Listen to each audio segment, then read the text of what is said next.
One man, one mirror, one monster whose gaze could turn even gods to stone.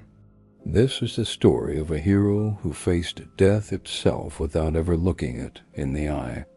Long, long ago in ancient Greece, a chilling prophecy haunted King Perseus of Argos.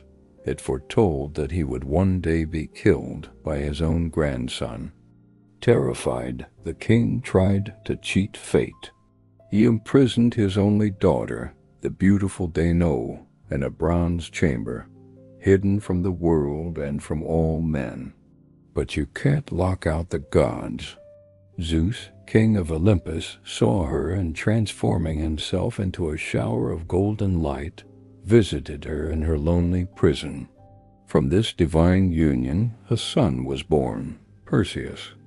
When King Perseus discovered the baby, his fear turned to fury. He couldn't bring himself to kill his own flesh and blood directly, so he devised a crueler plan. He locked Danae and the infant Perseus inside a large wooden chest and cast it into the churning sea, leaving them to the mercy of the waves. But fate, it seems, had other plans. The chest didn't sink. It drifted for days until it washed ashore on the island of Seriphos. There, a kind fisherman named Dictys found them. He broke open the chest and welcomed the desperate mother and child into his home, raising Perseus as his own. Years passed. Perseus grew into a strong, brave young man. But their peaceful life was not to last. The king of the island, a ruthless man named Polydex, who was also Dictys' brother, became infatuated with Danae. He wanted to marry her, but she refused him, and the protective Perseus stood in his way. Polydex knew he had to get rid of the young hero, so he devised a seemingly impossible task, a suicide mission designed to ensure Perseus would never return. He publicly announced he was to be married and demanded every man on the island bring him a gift of horses. Perseus, having no horses to his name, rashly boasted that he would bring back something far greater, the head of the Gorgon Medusa. This was exactly what Polydex had hoped for. Medusa was one of 3 monstrous sisters, the Gorgons, but she alone was mortal. Once a beautiful priestess, she had been cursed by the goddess Athena. Her hair was a writhing mass of venomous snakes, and her gaze was so terrifying that anyone who looked directly into her eyes was instantly turned to stone.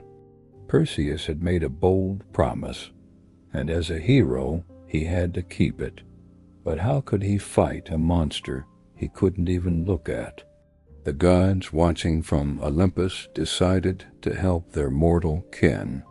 Hermes, the messenger god, gave him a pair of winged sandals that would allow him to fly as fast as the wind. The wise goddess Athena, who held a grudge against Medusa, gifted him a highly polished bronze shield, as reflective as a mirror. And from Hades, lord of the underworld, he received the helm of invisibility, a cap that would make him unseen. Guided by the gods, Perseus first sought out the Grae, 3 ancient sisters who shared a single eye and a single tooth between them. By snatching their eye as they passed it to one another, he forced them to reveal the hidden location of the Gorgons. His quest then led him to a dark, desolate cave at the edge of the world. The entrance was a horrifying gallery of statues, the petrified remains of warriors and heroes who had come before him, all frozen in their final moments of terror. Using the helm of invisibility, Perseus slipped into the cavern unnoticed. The air was thick with a chilling, hissing sound. He saw the 3 Gorgons sleeping. 2 were immortal, but one was Medusa. He knew he couldn't risk looking at her, so he raised Athena's shield, using its mirrored surface to watch her reflection.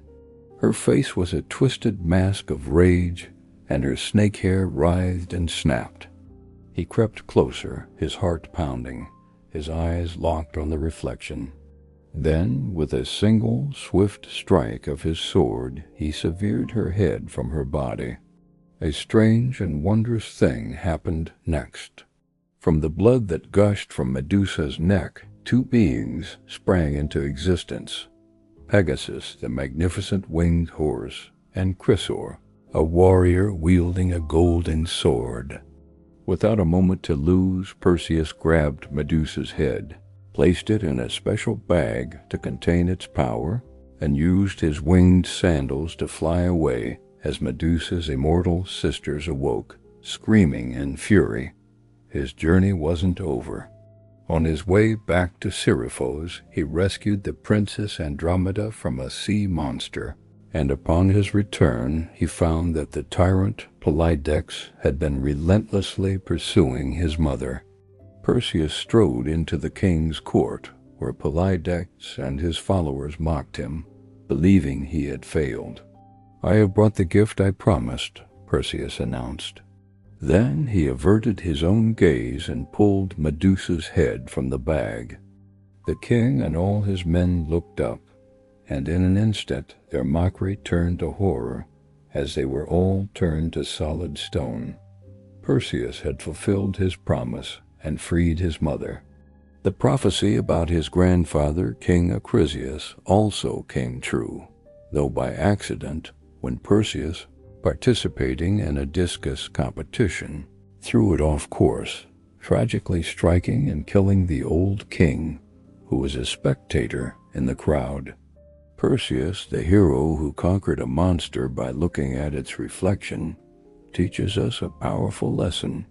Sometimes the greatest dangers are not meant to be faced head-on. Sometimes victory comes from cleverness, courage, and looking at our challenges from a different perspective. Thank you so much for watching. If you enjoyed this journey into myth and legend, don't forget to like, subscribe, and hit that notification bell for more stories from the ancient world. See you next time.